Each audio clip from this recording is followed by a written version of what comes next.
हम बात करेंगे लॉ ऑफ मास एक्शन की। हम देखते हैं कि हमने बात की कि डायनामिक इक्विलिब्रियम की। डायनामिक इक्विलिब्रियम का पहले तस्करा करेंगे कि डायनामिक इक्विलिब्रियम क्या होता है।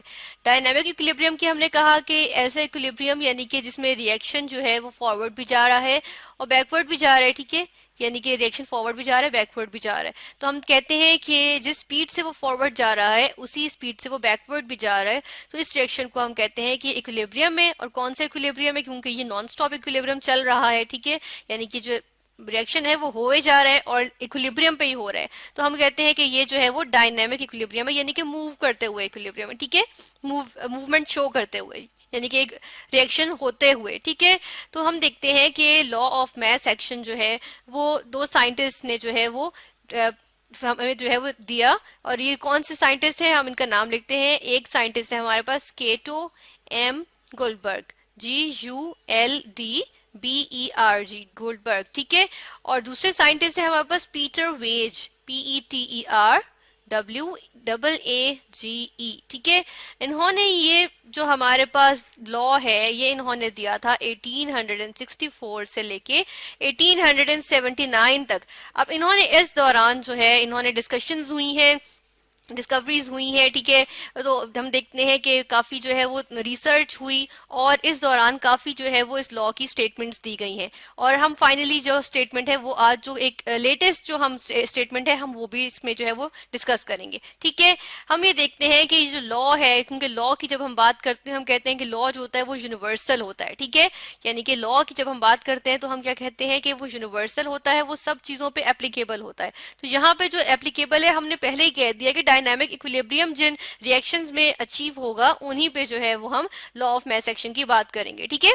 यानी कि जो हमारे पास रिएक्शंस ऐसे आएंगे जिसके अंदर क्या होता है कि रिवर्सिबल रिएक्शन होता है, हम उनमें ही जो है वो इस लॉ की बात करेंगे, ठीक है। इसके लिए हम जो है वो सबसे पहले ले आते हैं एक इक्वेशन। इक्वेशन लिख लेते हैं, एक जो है वो हम रिवर्सिबल इक्वेशन लिखेंगे। ये हमारे पास एक रिवर्सिबल इक्वेशन आ गई, ठीक है। एक रिवर्सिबल केमिकल इक्वेशन है, हमने इसको सपोज किया हुआ है, ठीक है। किस तरह से, हम देखते हैं कि ए, कैपिटल ए जो हमने लिखा है ये सब्सटेंसेस है, जो कैपिटल लेटर्स है वो सब्सटेंसेस है, जो स्मॉल है वो उनके मोल्स है, ठीक है। किस तरह कि ए के ए मोल्स रिएक्ट करते हैं बी के बी मोल्स से और देते हैं सी के सी मोल्स और डी के डी मोल्स दे रहे हैं, ठीक है। हम देखते हैं कि ये रिएक्शन है और इसमें हम बात करते हैं कि जब ये रिएक्शन होता है और लॉ इसके मुताबिक क्या कहता है। लॉ इसके मुताबिक कहता है कि जो हमारे पास रेट ऑफ अ रिएक्शन होगा, ठीक है, एक रिएक्शन, इस रिएक्शन का जो रेट होगा हम कहते हैं रेट ऑफ रिएक्शन, ठीक है। अब हम फॉरवर्ड की पहले बात कर लेते हैं, चले कि ए मोल्स ऑफ ए जो है वो बी मोल्स ऑफ बी से रिएक्ट करके सी मोल्स ऑफ सी और डी मोल्स ऑफ डी बना रहे हैं, ठीक है। ये फॉरवर्ड रिएक्शन है जो फॉरवर्ड जा रहा है। इसकी बात करते हैं तो हम लिखते हैं rate of forward reaction, forward reaction, ठीक है। रेट ऑफ फॉरवर्ड रिएक्शन, या रेट क्या होता है, जो स्पीड होती है, जिस स्पीड से ये रिएक्शन मूव कर रहा है, जिस स्पीड से फॉरवर्ड मूव कर रहा है रिएक्शन, ठीक है। तो हम देखते हैं कि रेट ऑफ फॉरवर्ड रिएक्शन जो है वो डायरेक्टली प्रोपोर्शनल होता है किस चीज के, कंसंट्रेशंस के, किस चीज की कंसंट्रेशंस के, रिएक्टेंट्स की कंसंट्रेशन के। जो चीजें, जो सब्सटेंसेस रिएक्ट करके फॉरवर्ड रिएक्शन बना रही हैं, ठीक है, उसी के जो है वो डायरेक्टली प्रोपोर्शनल होता है, यानी कि हम कहेंगे रिएक्टेंट्स के प्रोपोर्शनल होता है, ठीक है। हम कहेंगे रिएक्टेंट्स की कंसंट्रेशन के, और कंसंट्रेशन के लिए हम स्क्वायर ब्रैकेट्स लगाते हैं, तो हम यहाँ स्क्वायर ब्रैकेट्स लगा देते हैं कि रिएक्टेंट्स की कंसंट्रेशन को हम इस तरह लिखेंगे, ठीक है। और अब हम देखते हैं कि रेट ऑफ फॉरवर्ड रिएक्शन को हम किस चीज से रिप्रेजेंट कर लेते हैं। इसको हम यहाँ पे रिप्रेजेंट कर लेते हैं, हम यहाँ पे ले लेते हैं आर, ठीक है, कैपिटल आर मैंने रेट के लिए ले लिया, ठीक है। आर को कैपिटल आर में रिप्रेजेंट कर रही हूँ रेट के लिए। और फॉरवर्ड रिएक्शन है तो हम इसको छोटा सा एफ लिख लेते हैं, ठीक है। फिर हम कहते हैं डायरेक्टली प्रोपोर्शनल है किस चीज के, रिएक्टेंट्स। यहाँ पे रिएक्टेंट्स जो है हम वो लिख लेते हैं इनके। अब यहाँ पे दो रिएक्टेंट्स हैं इसलिए हम इनकी प्रोडक्ट लिख लेते हैं, ठीक है। और अब हम कह रहे हैं कि कंसंट्रेशन, या फिर हम कहते हैं एक्टिव मास, क्योंकि मास एक्शन की बात कर रहे हैं, हम यहाँ कहते हैं किसके इक्वल होता है, product of active masses of the reactants. Forward reaction जो डायरेक्टली प्रोपोर्शनल होगा किस चीज के, active message of product of active message of reactants या जो रिएक्टिंग स्पीशीज होंगे, ठीक है। और यहाँ रिएक्टिंग स्पीशीज क्या है, हम देखते हैं कि यहाँ पे रिएक्टिंग स्पीशीज है ए और बी, ठीक है। तो हम लिखते हैं कि इनके जो है वो प्रोडक्ट, एक्टिव मैस क्या होता है, एक्टिव मैस होता है वो मैस या वो कंसंट्रेशन जो एक्चुअली रिएक्ट कर रही है, ठीक है। तो हम यहाँ पे ए और बी जो लिखे वो हमने जो है वो वही कंसंट्रेशन ले ली है, ये स्मॉल ए और स्मॉल बी जो एक्चुअली रिएक्ट कर रही है, ठीक है। तो हम देखते हैं कि क्या होगा कि ए जो है, यहाँ पे हमने लिखा ए जो है उसके ऊपर हम जो है वो लिखेंगे स्मॉल ए, क्योंकि इसके स्मॉल ए जो नंबर ऑफ मोल्स हैं जो रिएक्ट कर रहे हैं, ठीक है। और हम देखते हैं कि बी जो है इसकी भी हम कंसंट्रेशन ले रहे हैं और इसके कितने नंबर ऑफ मोल्स रिएक्ट कर रहे हैं, स्मॉल बी, ठीक है। तो ये हमारे पास आ गया ए और बी, ठीक है। इसी तरह हम देख रहे हैं कि ये हमारे पास जो है वो कहलाता है कि ये होता है लॉ ऑफ मैस एक्शन, कि हमारे पास हम कहते हैं कि जो रेट ऑफ रिएक्शन होता है, ठीक है, हम कहते हैं कि किसी भी रिएक्शन का जो रेट होता है, रेट ऑफ रिएक्शन, ठीक है, रेट ऑफ रिएक्शन जो है वो डायरेक्टली प्रोपोर्शनल होता है। डायरेक्टली जब प्रोपोर्शनैलिटी आ जाती है, डायरेक्ट प्रोपोर्शनैलिटी आ जाती है, उसमें हम देखते हैं कि दोनों जानिब जो चीजें हैं वो एक चीज बढ़ेगी तो दूसरी भी बढ़ेगी, ठीक है।